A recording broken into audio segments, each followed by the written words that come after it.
Okay, 5 things you may not know about the Maze Runner. First of all, it took me about 3 or 4 years to write that thing, much longer than people probably would guess. In fact, from the time I wrote the first one, the first version of it, until the time I sold it to Random House, I wrote 2 other books in between. So it took a long time to finally get published. And the second thing is that Maze Runner was rejected by a lot of publishers in the beginning, and I worked really hard to do some rewrites and to make it much better before we sold it to Random House. The third and fourth thing, there's a couple of things that weren't in the original version. One is the Glader language, which I went back and added so that the way they spoke to each other would have its own flavor, since this story is set in the future and they're isolated.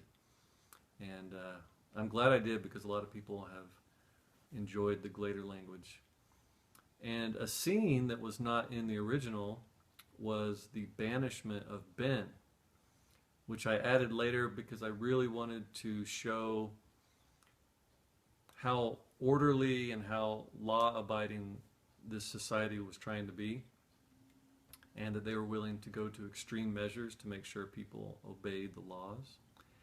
And I'm so thrilled I added that scene, because not only is it one of people's favorite scenes, it's amazing in the movie. I can't wait for everyone to see it in the movie. And the final thing is that people ask me over and over and over, who is Min Ho named after? Because everyone else is pretty obvious.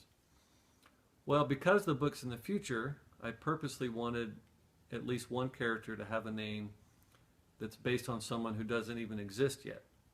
So that's why Min Ho is someone that no one knows. And some very useless trivia for you. He's named after my niece's husband from Korea, Min Ho.